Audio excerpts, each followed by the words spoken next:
Welcome to this explainer, where we're unpacking exactly how a small, everyday backyard plot generated some seriously huge returns just by using unconventional plant choices. Now, you hear a number like $50,000 and you probably immediately picture massive, sprawling commercial farmland or maybe these giant industrial greenhouses, right? But today, we're actually talking about a standard backyard plot. We're looking at the incredible, untapped potential it holds the second you step outside the traditional gardening mindset. Well, let's jump right into this massive insight from a nurseryman with 20 years in the dirt. He totally flips the script on traditional farming. The secret to hitting that $50,000 absolutely did not come from growing more, it came from growing smarter. This is a real honest look from the other side of the nursery counter, revealing the exact crops that the mainstream industry just deliberately overlooks. Hitting 50 grand isn't about owning hundreds of acres.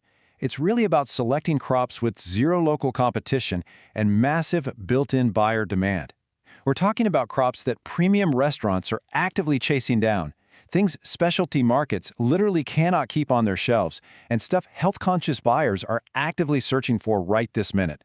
Honestly, they basically sell themselves the moment a buyer sees them. Okay, here's our quick roadmap for the explainer.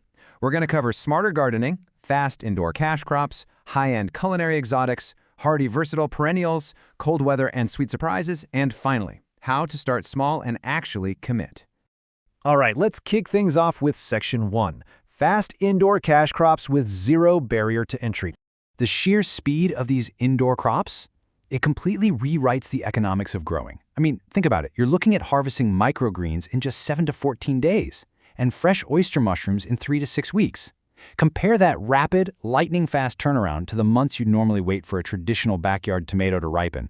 It's a total game changer. Microgreens offer this incredibly low entry point with some genuine pricing flexibility. But remember, 10 reliable trays a week is going to beat 50 inconsistent ones every single time. And you don't even need a garden for this, just some basic trays, clean water, and a bright window. A single tray can yield $20 to $50. But you know what the absolute biggest advantage is? It's that immediate 2-week feedback loop. If you mess something up, you know instantly, which lets you adjust and scale up incredibly fast. Now, gourmet mushrooms offer this beautifully closed loop of economics. Everyday household waste goes in, and a premium product comes out. And get this, it doesn't even require sunlight. You can take a dark basement corner or a dusty garage and transform it into a legitimate production space. You can start with super forgiving oyster mushrooms, pulling in $10 to $20 a pound, then maybe graduate to premium lion's mane at $40 a pound. Then you just cycle that leftover substrate right back out to your garden as rich compost. Moving right along to Section 2, high-end culinary exotics and their premium demand. $2,000 to $5,000. Yeah, you heard that right. That is the per-pound price for quality dried saffron. It thrives in zones 6 to 9 and actually multiplies its corms naturally underground. Saffron itself isn't overly complicated to grow, but let me tell you, it is entirely unforgiving if you have bad drainage. You have to harvest the 3 red stigmas from each bloom by hand. Now, 100 corms might only yield a few grams that first year, but by year 3, they've naturally tripled right there in the ground. Now, here's the catch when you're starting a saffron bed. You absolutely have to invest properly up front. It is so incredibly tempting to just grab a cheap $1 corm, but you are risking bringing a quiet disease straight into your soil. Spending the proper amount on certified disease-free stock, that isn't some fancy upsell. It's an absolute necessity to protect your whole investment. Next up, authentic fresh wasabi. At $100 to $150 a pound, this stuff is incredibly lucrative, assuming you can provide it with cool shade and consistent moisture. Wasabi has this huge reputation for being finicky, but honestly, it just wants to mimic a cool, running mountain stream in Japan. So if you've got a neglected, damp, fully shaded corner under a tree canopy somewhere, you are sitting on prime wasabi real estate. But here's the really brilliant move. You can build relationships with local restaurants using just the leaves, giving you actual, real income before that massive 18 to 24-month wait for the rhizome harvest is up. See, most growers just lose interest because of that 2-year wait. But if you sell the leaves to chefs for that gentle, peppery heat in the meantime, you're making money and building your market. By the time your rhizomes are finally ready, you're the only local option they have. Pineapple, vanilla, and just a whisper of tropical sweetness. That right there captures the exact flavor profile of ground cherries. It's a self-seeding, super low-effort crop for zones 5 to 10, and impulse buyers will snatch these up at $6 to $10 a carton at the market. Honestly, trying to explain a ground cherry never works as well as just letting someone taste one. The second they peel back that little papery husk, their curiosity turns right into a sale. Plus, one established plant produces hundreds of fruits, and usually just naturally self-seeds for the next year. All right, on to Section 3, hardy, versatile perennials, or as I like to call them, the unkillable workhorses. Take sea buckthorn, for instance.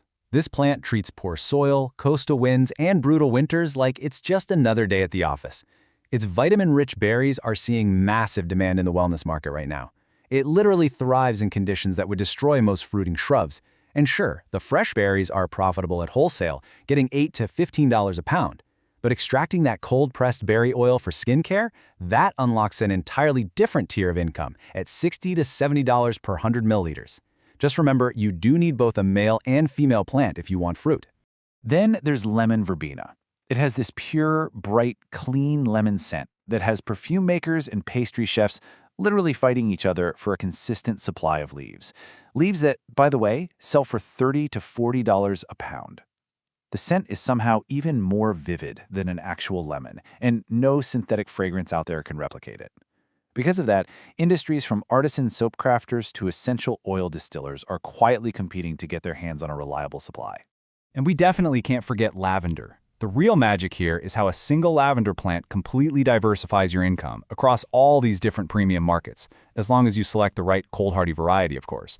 You aren't just relying on one income stream. You could sell dried bundles for $10 to $20 a pop, extract essential oils, or sell to specialty culinary buyers.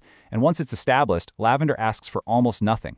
Poor soil? Fine. Minimal water? Great. And it reliably returns for a decade or more. Let's pivot to Section 4, cold weather and sweet surprises, where we defy the seasons entirely. So, while everyone else is hanging up their gardening gloves and checking out for the winter, growing mache, also known as corn salad, makes you literally the only option for chefs in January. That lets you command premium pricing without any negotiation. This delicate little green just shrugs off of light frost that would turn your regular lettuce into absolute slime. Because local supply vanishes in the winter, but restaurant demand definitely does not, you just step right into that wide-open market window, selling at 3 to 4 times the price of regular lettuce.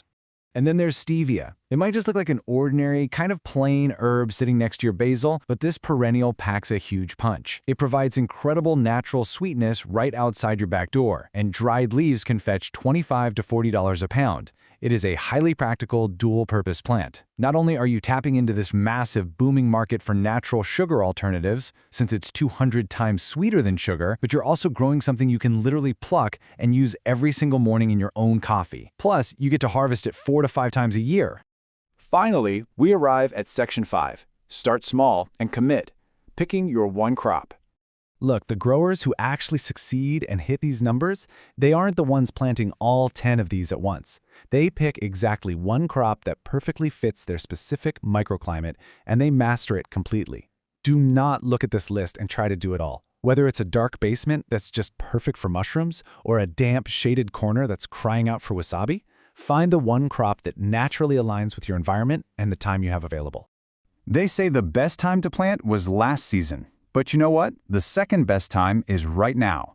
So pull up your USDA zone and ask yourself a really honest question. Are you going to keep treating your backyard like it's just another weekend chore, or are you ready to finally turn it into a high-yield asset? The $50,000 opportunity is literally sitting right outside your window. So which crop are you going to start today?